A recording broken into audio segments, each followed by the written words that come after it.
This is the Content Marketing Podcast, episode number 228, Insights from the 2017 Social Media Marketing Industry Report. Hello and welcome to the Content Marketing Podcast. This is the show where we help you grow your tribe and your bottom line through insanely good content. I'm your host, Rachel Parker of Resonance Content Marketing, and today is May 25th, 2017. Hello, or as we say in Texas, howdy, and thank you for joining us for today's episode of the Content Marketing Podcast. Just a reminder, this podcast is available on iTunes, SoundCloud, and Google Play Music, so if you like what you hear, please feel free to click on over and subscribe. I also invite you to download our complimentary audio, 5 Things You Must Know About Content Marketing. Download today to learn the 5 things you must know to reap the benefits of a solid content marketing program. To snag your free copy, go to contentmarketinggift.com. Last week, we were talking money, moolah, dinero, and we tackled the question of whether content marketing is just too expensive. If you happen to miss that episode, feel free to check it out on iTunes or via the RSS feed. Today we're looking at insights from the 2017 Social Media Marketing Industry Report, which was released just a couple of days ago by Social Media Examiner. But first, it's time to check in with our news feed for this week's rundown of news you can use. Pretty quiet week in the content marketing universe. I know here in the States, we are gearing up for Memorial Day weekend. A lot of people are taking off, and also got graduations and proms and all that going on. So not surprising that it's kind of quiet. But interesting story out of Facebook. It's happened again, folks. Something cool came along that people really liked, and then the hackers and the spammers try to ruin it. So apparently there's been a problem with people misusing and abusing Facebook's live video feature. And what they've been doing is using live video to broadcast either looping images or using live video as polls. So just putting up images and having people react to them. According to TechCrunch, Facebook has added a clause to its Live API Facebook platform policy that reads, quote, "Don't use the API to publish only images," example, don't publish static, animated, or looping images, or to live stream polls associated with unmoving or ambient broadcasts. And apparently TechCrunch itself had a hand in this update because they had pointed out the problem to Facebook after TechCrunch had announced the top live videos of 2016, and they found that half of them weren't really live videos, but rather polls or countdowns that were done on a static background. So go figure. I had not been aware of this problem, but never fear, Facebook is on it, and they're threatening reduced reach for those who misuse live video and are threatening taking away pages from those who continue to abuse it. So my take on this, come on, folks. Can't we just use the tools available to us as they were intended? And that gets us, that's a steer clear of any problems. So that is my advice to you today. Okay, our content hit of the week is an article called 4 Content Marketing Lessons to Learn from Netflix by Dennis Williams on the Entrepreneur website. Netflix is a fascinating story, but did you know they've been around since 1997? Long time, right? They started as a mail-based DVD rental service. So you would order DVDs to rent, and then everyone would send them back in envelopes that came along with their DVD. And they entered streaming content in 2007. So they've actually been streaming their content since 2007. So they've been around for a while. But here's the kicker. Netflix did not become a superstar brand until it started producing original content, until it started coming out with shows like Orange is the New Black, like House of Cards. That's when people really started to stand up and take notice of Netflix. So we content marketers have a lot to learn from them.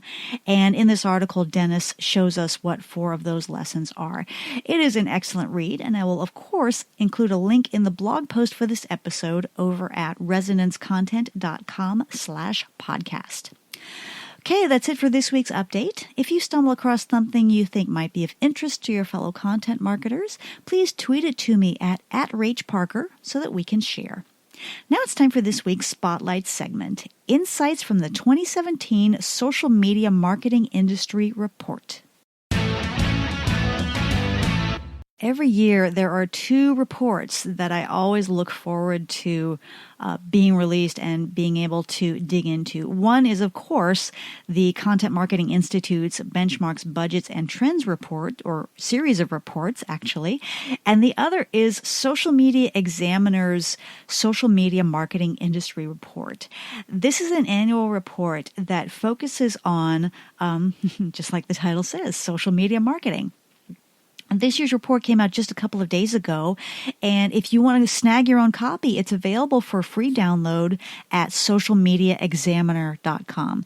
Just go to their homepage. You'll see a big promo right there on the front page.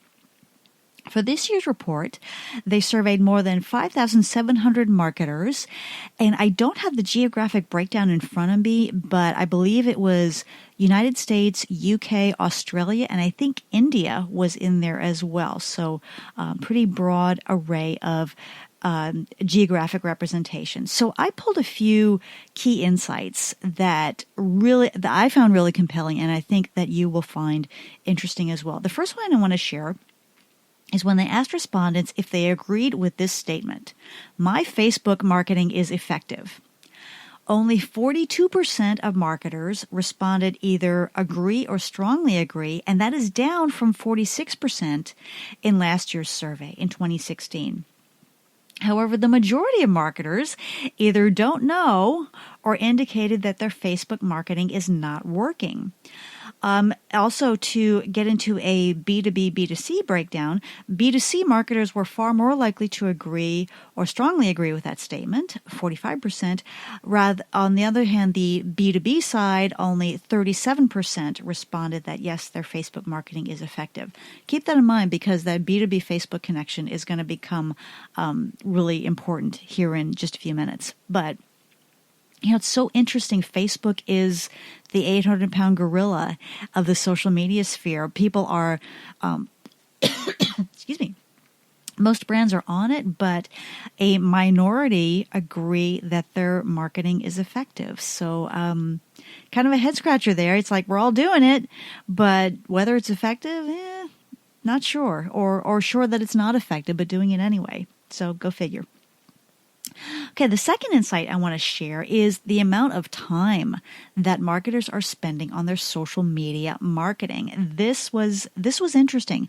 64% of the respondents said they spend 6 hours or more each week on social media. So if you think about a 5-day work week, they're spending more than an hour a day on their social media.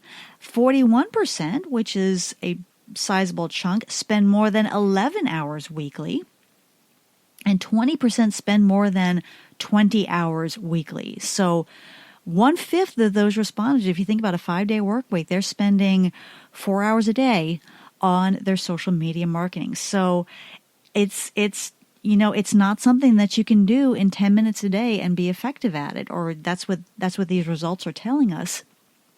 The companies are more willing to devote more time, more attention to their social media marketing. Now, I don't know how that compared with last year, if they're spending more time or less time.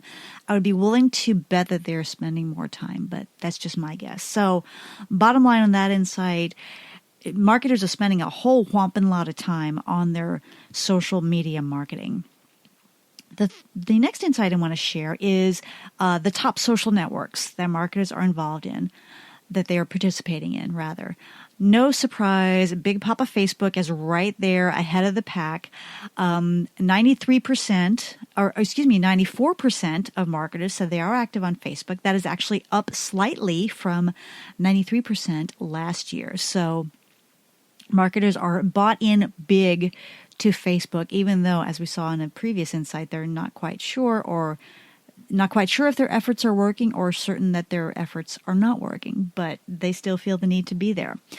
Twitter decreased somewhat from 76% to 68% in 2017. That's a pretty big drop.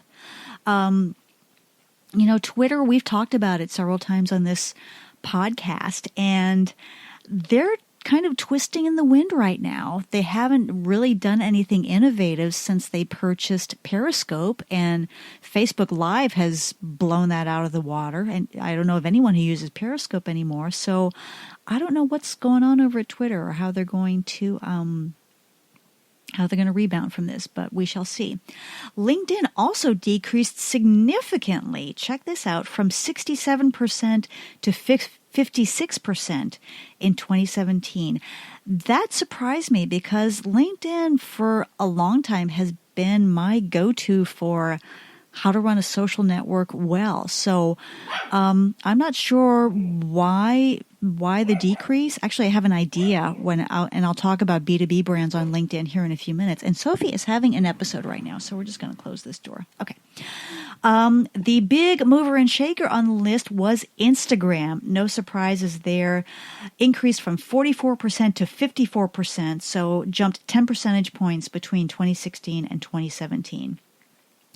Instagram is it's the new golden child, folks, of the social media world. And if you have not looked into getting your brand on Instagram, look into it. And it's not just for B2C companies anymore. Many, many B2Bs are having tremendous success over on Instagram. So time to get on board, look at it, think about how your brand could fit into the Instagram community. Insight number 4. Okay, this is the B2B comment I made earlier. If you are a B2B marketer, this might just blow your mind. I know that's not just clickbait. It's certainly caused me to sit up and take notice.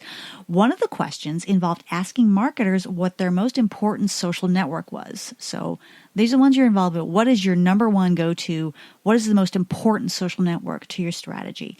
And they broke out the responses between B2B and B2C marketers. For the first time in the history of the report, and it's been around for a while, Facebook surpassed LinkedIn as the most important platform for B2B marketers. I'm going to say that again.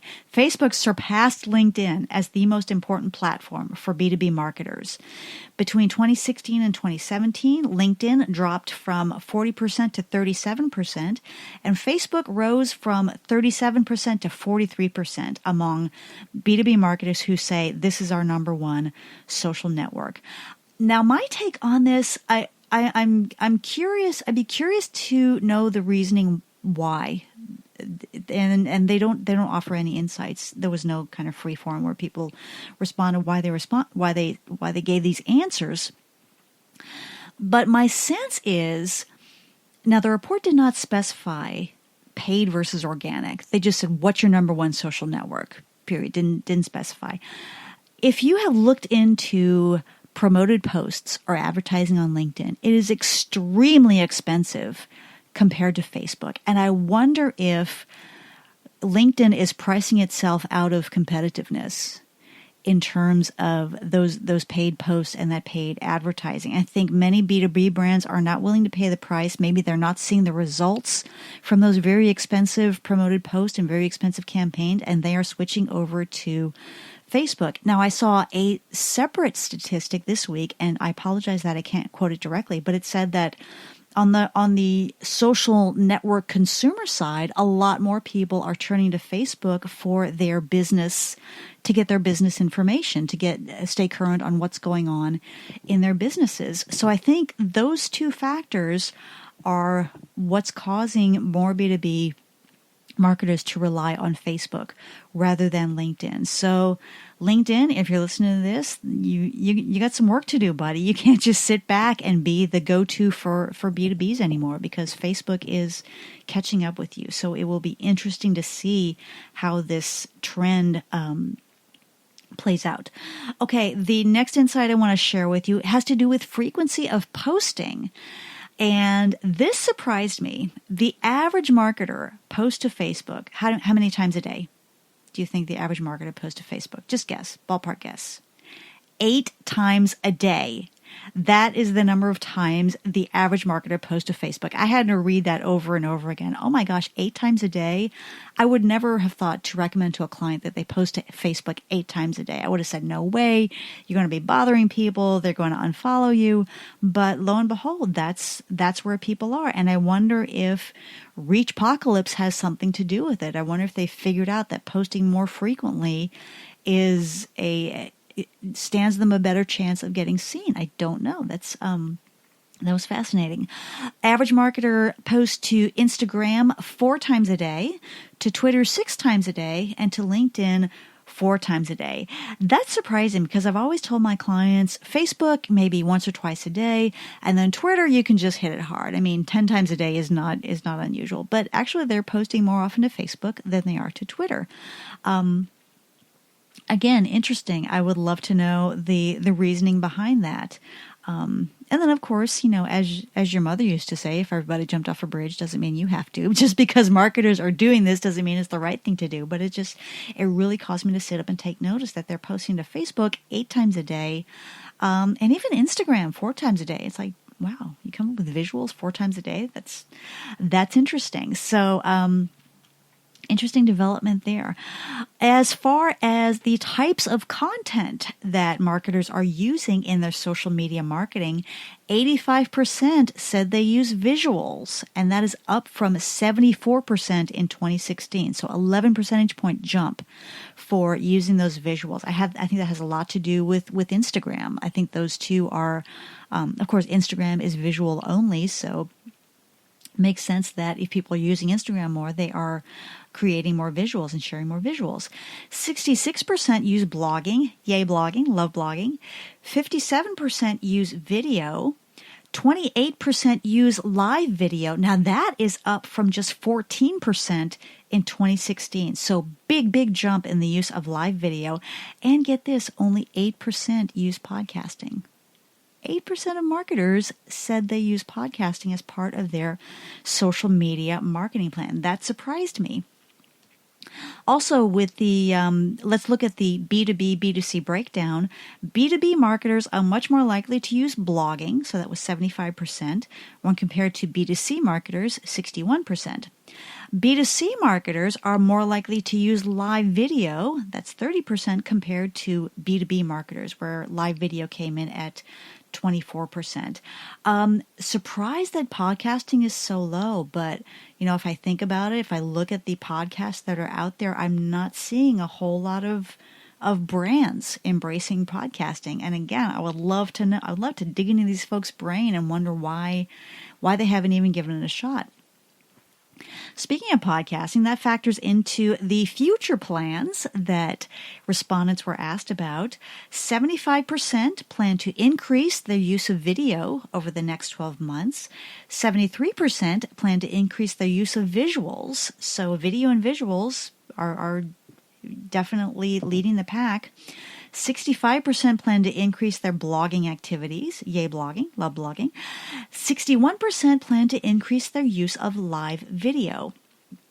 Now, here we go with podcasting again. Only 26% plan to increase podcasting activities, and 60% have no plans to get involved in podcasting at all. So 60% say, nope, no interest, not going to go there, not going to do it, not going to even try it out. And to me, that represents an opportunity, folks. And I'm going to talk about that more here in a bit. But the demand for podcast content is there. And 60% of brands have no plans in getting involved in it at all. No interest. So we're going to talk about that opportunity here when we come up to our tip of the week. So that is my quick overview of the key insights from Social Media Examiner's 2017 Social Media Marketing Industry Report. Again, if you want to download a free copy, just go to socialmediaexaminer.com and you will see a download link right there on the front page. If you have any questions or want to add to the conversation, feel free to tweet me at Rach Parker. Would love to hear your thoughts on the results from this survey. Now it's time for our content marketing tip of the week. At the same time this podcast episode is releasing, I will be presenting at the MarTech Houston conference about, guess what? Podcasting. And as I mentioned, I was so surprised to see the low numbers around podcasting from the Social Media Examiner report. 8% are using it and 60% have no interest in it whatsoever. And on the demand side, I want to share with you a statistic from my MarTech Houston presentation. According to Edison Research, 21% of Americans ages 12 and up have listened to a podcast in the past month. So 1/5 of the American population have listened to a podcast over the last 30 days. That is not insignificant, folks. That's a big chunk of people. And lo and behold, 60% of marketers have no interest in this medium whatsoever. So this is what we call a blue ocean opportunity. If you read there was a famous book a few years ago called Blue Ocean Sales or Blue Ocean Marketing, but we don't want to be in the red ocean. The red ocean is where the sharks are already feeding. That's where demand is high, but competition to get in on that demand is absolutely cutthroat. Whereas we want to be in the blue ocean where there is demand, but there is far less competition. And that's where I see podcasting right now. The demand is there, but the competition is off elsewhere doing videos, I guess. So my message to you is if you have ever been curious or felt compelled to give podcasting a try for your brand, I would say now is the time. It is a commitment. It's something that you can't just do lightly or casually, but if you have an interest in it, get moving, get your resources together and go for it because, hey, the water's fine. Okay, campers, that is it for me today. I hope you've enjoyed this episode of the Content Marketing Podcast. If you like what you've heard, please feel free to subscribe on iTunes or Stitcher or Google Play Music or via our RSS feed. And if you really like what you've heard, please leave us a quick review on iTunes. Always appreciate those reviews. Also, if you want to learn more about content marketing, you will definitely want to grab a copy of my book, The Content Marketing Coach, Everything You Need to Get in the Game and Win. It's available in book and Kindle format. To learn more about the book and to download a free chapter of your very own, visit contentmarketingcoachbook.com. As you know, I always like to leave you with a quote, and today's comes from one of my favorite playwrights, George Bernard Shaw. He once said, "Progress is impossible without change, and those who cannot change their minds cannot change anything." Unquote. Again, this is Rachel Parker with Resonance Content Marketing. I want to wish all my buddies in the States a very relaxing and enjoyable Memorial Day weekend. Thank you again for listening, and we will see you again next week. Take care.